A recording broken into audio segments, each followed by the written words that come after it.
Niranjan is a chartered accountant from ICA with over 2 decades of diverse experience in audit and accounting advisory. He has also had a brief experience of about 1.5 years in the industry. His roots are in the audit, and he has over the last decade specialized in financial reporting, Ind AS, and IFRS. A significant part of his knowledge has been having been acquired by assisting clients in gap transition and analyzing complex accounting queries. He is a published author with contributions and authorship in the past to a reputed Ind AS and IFRS manual of accounting. He is also a regular speaker and moderator in trainings and seminars. He is currently a partner at JA and Associates, a firm of chartered accountants in Bangalore. It's a privilege to have Niranjan Raman with us, and welcome to you, Niranjan. Thank you for being here. Over to you.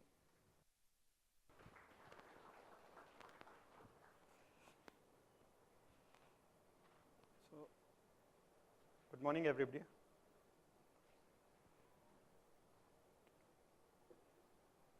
Am I audible? Working, right? Okay. Thanks for turning up in large numbers on Saturday and staying back, other than for CP, also to listen to our sessions. I think that's very encouraging to see so many people in the room.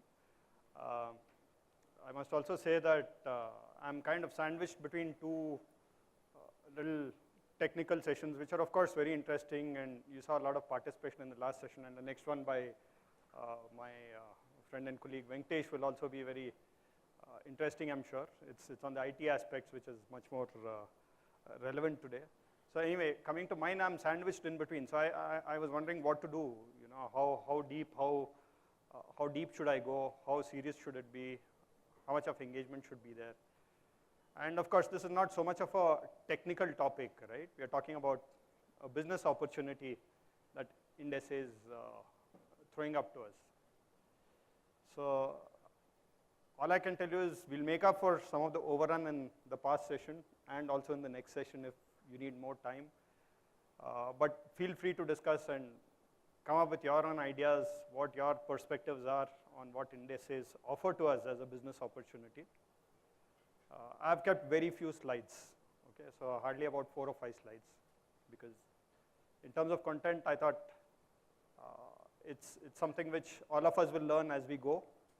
We've always been doing certain things in terms of spotting the right avenues for growing our practice and being in it, and we'll continue to do that, right?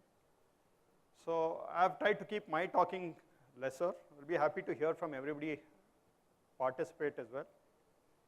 And with that, I'll just get started. That's just a preface. Now, coming to the topic of whether there are good business opportunities arising out of Ind AS. I just want to do a quick poll. Maybe we'll do a show of hands. How many of you think that Ind AS coming in does offer a business opportunity or increase in practice size opportunity for CA professionals and professional firms? Can we just have a show of hands? How many of you think it increases the opportunity? Okay, there were just 2 hands and maybe 3 hands, 2.5, and 1 hand went down because maybe not too near. Okay. But why is it? I mean, Ind AS are pretty much same or similar as what the essays which we were supposed to do all this while are, right? Except for one standard, which is SA 600, which has been dealt with. There are obviously a lot of sensitivities, concerns, everything. But then the fact is also we see how can we turn it into a business opportunity, right? How can we, you know, all of us know about a SWOT model. And that's where you see how do you turn a threat into an opportunity? How do you turn a weakness into a strength? I think that's what will keep us moving, no? So what I'm trying to bring out here a few things is throw light on a few aspects where maybe there are professional opportunities that we can uncover, but we'll also have to put some effort from our side, and we'll see what those are, okay? So before I get into the main content of the session, okay, just the topics we'll discuss. One is, of course, about the audit profession in India, where it stands, how it is, and how do we tune into the expectations of the various stakeholders. Where's our opportunity? and how do we prepare for that opportunity, right? So as I told you, there are only 4 slides other than an agenda or a content slide over there. So the first slide that I'm going to put up after this will pretty much, okay, it's in public domain, everyone's seen, it's nothing new, but it is a bit shocking really, right? Shocking because we thought, okay, clearing CA exam and starting a practice is a great thing, and I get some recognition society, make some decent money, I spend less for the course and earn more, unlike some STEM courses or whatever, right? So it brings a lot of people into the CA course. But is it something easy, is the question, right? And I don't have to speak much because the slide speaks. And what's here is the statement of a past president of our institute, right? And this has been widely reported, published, where he said that audit is a serious business, right? So we are talking about business opportunity. Let's be aware it's a serious business. And stay away from it if you can't meet the expectation gap, right? So what's that expectation gap? We'll deal with it. That's why I have the next slide on who sets expectations and what may be the expectations. But essentially, I thought that the message that we all need to take away in today's environment is that yes, whether there's a business opportunity or not is one question. I'm sure all of you will agree the way India is progressing, there's a lot of opportunity which will come for all of us as chartered accountants, right? There's no second question about it, there's no doubt. There's enough space for everyone to live, grow. But what's that opportunity, and are we looking at it from the right perspective? So there has to be a lot of seriousness attached to it. It is a serious business in our role as an auditor, particularly with the way the regulations are shaping up, and you saw SA 600, where there'll be a lot of collaboration, coordination required. Potentially also, let's admit that there can be conflicts, right? And how do you resolve those conflicts? How do you move on? How do you grow in the profession is, I think, a big thing to look out for. So that's, I mean, though this statement looks a bit ominous, and somebody may think, okay, what's going to happen? I'm getting into a very serious business, as it's called. Is there some big threat to me, right? But I don't think we need to get worried, so long as we do the right things. And there is, of course, a lot of opportunity. So as you can see, the two very important things here. It's a serious business, and second is meet expectations, right? I'll take away the negative part of can't meet expectation gap, but let's say we need to meet expectations. And that's where the question is, what are the expectations? Because if we know somebody's expectation, then we also probably know where is our opportunity and how much is our opportunity, correct? So with that, I've tried to put a few points here on what are the expectations and how they are. So I'm audible, right? If I move on? Okay, good, thanks. So you see this picture here, the two, I don't know, it may not be great resolution, but what are those two things over there? Sorry? Someone a bit loudly. BlackBerry and Apple, right? And of course, nowadays we see a lot of this, and it's a very much spoken case study sort of to say why one business terribly failed and why another is prospering, correct? And why am I putting it up? Because we need to change with the times. We need to stay tuned to what our stakeholders require from us, right? And if we get caught somewhere in the assumption that, or with the thought that we are doing the right things, everything's going fine, let me just be here, I have a very good established traditional setup practice, right? I think that's where the difficulty could be in terms of what the future holds for us. I mean, we'll be there, we'll sustain for a few years and we'll go on. Sorry, I don't intend to sound negative here, and I'm not saying somebody is going to get doomed like BlackBerry did. There's still room and opportunity for CAs to do, but your growth, your prospects, your business opportunity will be much more limited compared to what it can be if we warm up to what the environment is and stay tuned to what the environment requires of us, right? And that's where I'm talking of the status quo versus continuous improvement, because typically you just saw the session on SA 600, right? And the IND SA 600. Okay, IND SA is kind of driven by the same thought or logic as IND AS, which all of you are aware of, where we are trying to align with the global standard framework so that globalized economy with globalized reporting, we are very tuned. That's the whole objective and idea.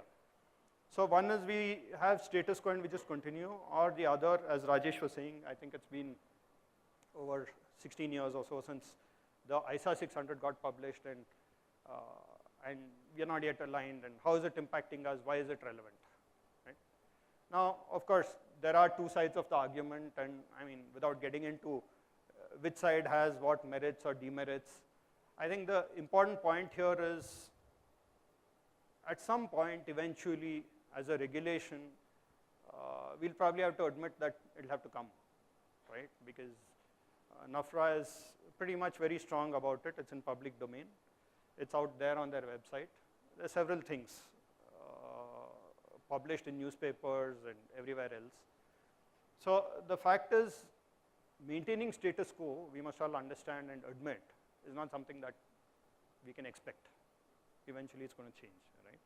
And so there has to be a continuous improvement.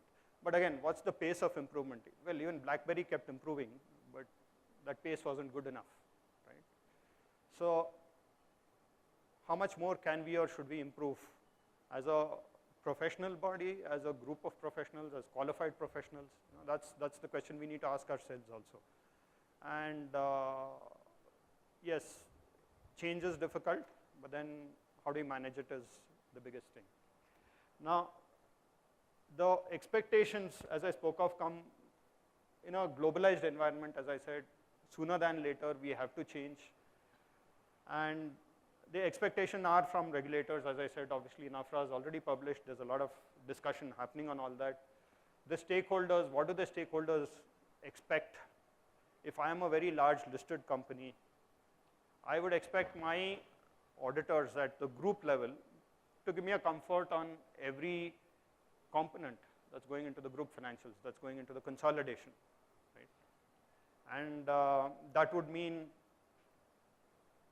there has to be some uniformity. There has to be some substance, right? I don't want an auditor to give me a form-driven report where he says that, look under other matters, by the way, there are so many components which are not audited by me, and I can't, it's virtually like a disclaimer, right? Where I can't say anything about those assets, liabilities, or the net worth or the income expense of those entities which are getting consolidated for so much value.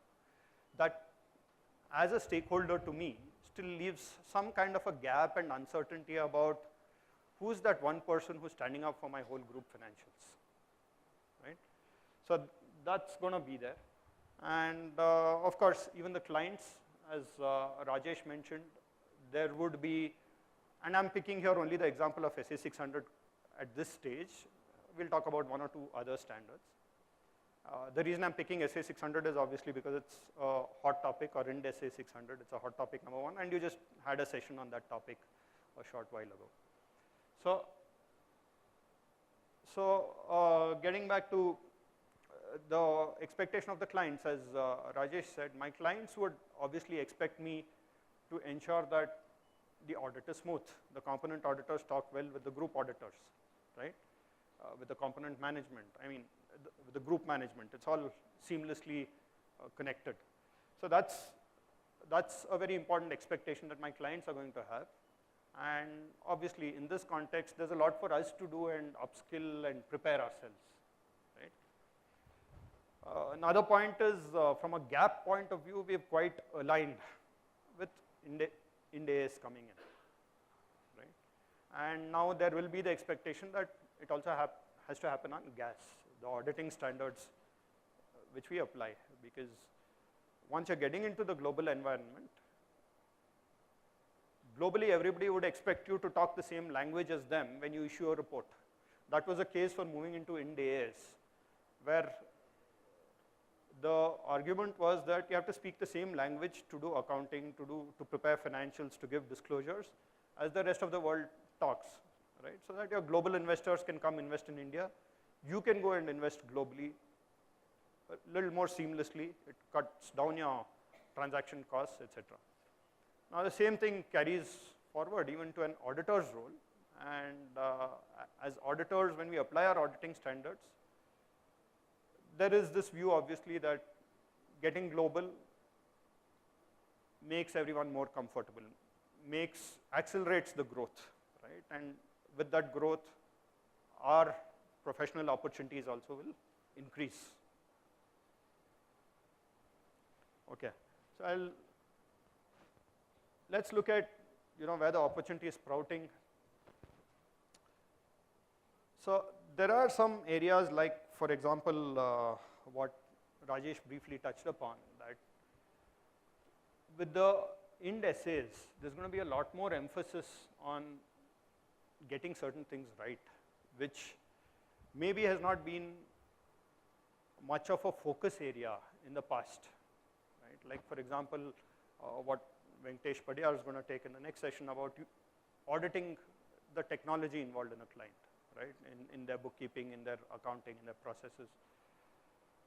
There are other areas like forensic or valuation, where again there's a lot of specialism, right? So there is definitely an opportunity here, because I can showcase to my clients the fact that I can go beyond a traditional audit and do many other things, provided I'm equipped as a CA. Now, how do I do that? How do we achieve it is something I'll come to in the next slide. But then the requirement here, the opportunity here is that it opens up the doors for being a specialist beyond one area. So as all of us know, in the medical profession, right, doing just an MBBS probably isn't enough, which is why invariably anybody goes beyond and does a specialization and a super specialization and everything, right? So also for CAs, it's going down that path, and it will be that way, which means there has to be some area where as a CA, you are probably getting on a platform of a generalist, and then what more are you specializing on? It could be technology, it could be the standards itself, the gap aspect, where significant interpretations are involved. It could be something like forensic, where I need to plan audit procedures or be able to advise others, plan procedures in situations where there's a higher risk involved of, let's say, of fraud or anything of that sort. Where there are valuations involved, of course, with Ind AS coming, fair valuation has become something which is then pretty much everybody's balance sheet. So valuation is another area of specialization. So there are multiple areas, and there are obviously different certifications, but as Rajesh was saying again, just going with a certificate is not enough, and we need to start working on those areas. How do we uncover those opportunities? How do we start working on those opportunities? Are things that we need to start thinking about. The next point is about offshore work by overseas audit firms. Right? So we know that India and particularly Bangalore is sort of back office to the whole world, right? And we also know, I'm sure most people in this room know and have somebody or the other whom you know, who works in one of the offshore delivery centers of the big 4, big 6 firms, right? Which means that some part of the audit process is outsourced and it's being done out of India because of various reasons. One is, of course, cost arbitrage, which we can't deny, but also other reasons, like, for example, you have a higher number of English-speaking population, more qualified professionals, etc. So those advantages are there. Now, if we go beyond the big 6 globally, do the other firms actually have anything of that sort? Would they really be interested? Right? So if you take, let's say, the top 15 or 20 firms in UK, or top 30, 40 firms in US, how much of opportunities can they generate for us over here? How do we connect with them? How do we get to do something for other countries, because India has got its skill as offshore delivery center. Right? So There are firms, interestingly, which have already started working on this model, from what I know, right? They've been setting up centers either in the form of an audit firm only, or yeah, of course, some of them have set up a separate company and do it through that, etc. But how do you do that? Right? So that's one very important thing. Another area of opportunity here could be the SA 299, which we still have in India, which is to do with the joint audits. And this standard would obviously involve 2 or more auditors to interact with each other, learn and share knowledge, share information, and grow together. Right? So we look at somebody else's best practices and see how I can improve in my own firm, for example. Right? So that is also an opportunity which is still open to us, and I think that will continue, and that's something which we need to be geared. Of course, there's been some talk here and there every now and then about making joint audits mandatory for certain classes of companies or something of that sort. Of course, other than the large banks, insurance companies where it's an empanelment, you generally don't need to have joint audits, but very few other cases. But if that were to come, I think that will be a great opportunity for us with the indices. And last but not least is to do with the non-audit engagements. Right? So of course, as I said in the first point, you specialize, you become an auditor. And by being an auditor who has a certain specialism, you also have the possibility of changing your track or pivoting your line of practice or some of your time into some other area of specialization that you have.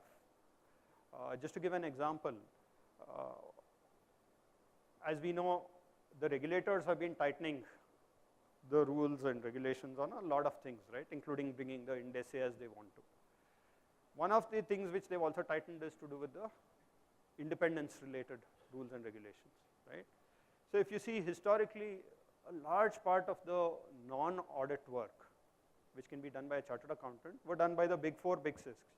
But now with the independence regulations being more stringent, there is a good opportunity that anybody else who's got those skills can actually go and offer those services in the market, right, to clients.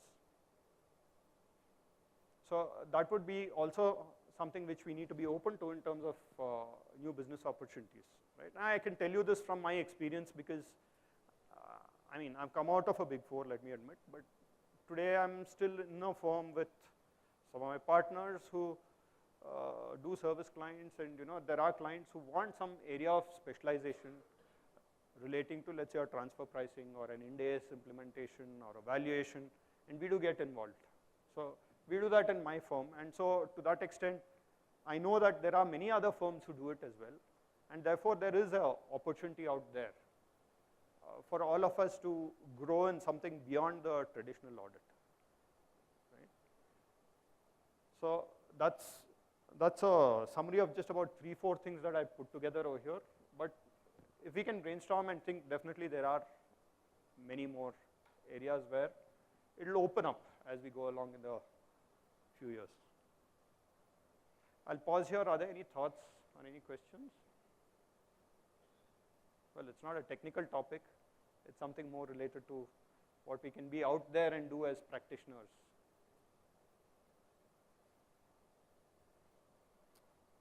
Okay. So how do we prepare for the opportunity? One is, of course, we need to have that confidence and that mindset change. And there's a very important reason why I'm saying this, right? Some of the messages that I'm throwing out on this PPT may be very direct, and people may get a bit jittery. Like I start off by saying serious business, and I move on to say what the regulator's expectations are. And then I talk of have confidence, and you need a mindset change. I mean, why am I saying this? Because it is a fact. So interestingly, I attended one of the conferences or seminars where there was a panel discussion, and one of the panelists was a person who was not from a CA profession, right? And it's very important to get outsiders' views on how they view our profession and where we can change, because so long as it's constructive criticism, let's take it on a chin. And I think this person made a very interesting comment, saying that CAs actually go and lobby more for extension of deadlines than for something which involves policy, something which involves strategy, something which involves governance, right? Don't you guys think with your skills, what you're trained for, with the exam you've qualified, you should be more in that, right? Of course, the tendency of that has gone down in terms of going and asking for deadline extensions, but then it's there. Invariably, every season, there are a bunch of people who say, give me another 10 days more, right? So those things really don't help, and that's where the mindset change is required, and that's where the confidence is required to say that I'm capable of doing something more than just meeting a deadline imposed by government, right? So the next is to build networks with scale. Now what's this? Of course, we know of the big 4, big 6 networks, some very few Indian networks which are there, but then is it enough? And that's where the thought is we need to have a lot more networks. At least this is my personal view. Of course, I didn't make that caveat at the beginning of the presentation. Whatever I'm conveying is only my view and my personal view. It's not of my firm or of ICI or anyone else, but yeah. So what does it mean to build networks and build that scale? One way to open up the business opportunities for us is by consolidating and merging or getting together firms or creating a network of firms, right? Because it makes a lot of difference if you go to a client and say, look here, I am somebody with 50, 60 partners, pan-India presence, 1,000 staff, 6, 7 lines of specialization. That's got a very different impact compared to somebody trying to go in a partnership team of 2, 3 people or just a sole proprietor looking around and saying, where's my opportunity, how can I grow, how can I earn more? See, ultimately all this obviously boils down to earning more and being more comfortable, right? So this obviously means that scale is what at some point gets rewarded. Like you saw again in the context of SA 600, going back to that, there is a concept of a group and a component auditor, and the group auditor has to be comfortable with the component auditor, which means the group auditor should acknowledge that, yeah, there is a backup. If one partner doesn't turn up, there'll be somebody else who can come and sign off on a report for me within a deadline. Somebody else who's got the competency of doing audits of this scale, right? So the moment the partnership sizes start increasing, either through a network model or through a merger or a combination of firms, that's going to open up a lot more opportunities.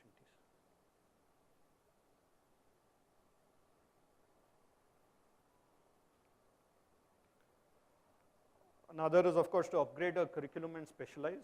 Of course, the ICI has just rolled out a little over a year ago the new curriculum, and definitely all of us see and feel that in some ways it's much better than the old one, it's much more updated. But yeah, maybe there are certain parts which some people may not be very happy with or think it's not enough. But at the end of the day, what is required is a continuous improvement, like I said on the first slide. And the pace of that improvement is something which needs to be maintained, right? So whatever are the latest cutting edge things, thoughts coming out over there, developments happening out there, is something that we need to keep picking up as professionals, either through a CPE and also for the new entrants through whatever curriculum is designed for them, right? And of course, specialization, of which I've spoken quite a bit already in the last 2 slides. And one more thing is the ICI involvement in global forums or creating global forums, which of course also, let's give the credit, has increased over the last few years, be it the interactions that the institute is having with the other foreign institutes, the bodies like IASB who sets the IFRS standards, or IAASB who sets the international auditing standards. There's been a lot more interaction that's been happening between our ICI and the global forums. So to that extent, when India, the Institute of Chartered Accountants of India starts getting more recognition, starts getting more visibility globally, some of the opportunities will open up, like I mentioned about the offshoring of work to India from other countries, etc. So that's basically what I had kept as the content of the session. There's nothing more. And if anybody's got questions or any points to just discuss in the open house, feel free. You can do it now or later. We are going to have the panel discussion where also you can just shoot questions at any of us who will be on the panel.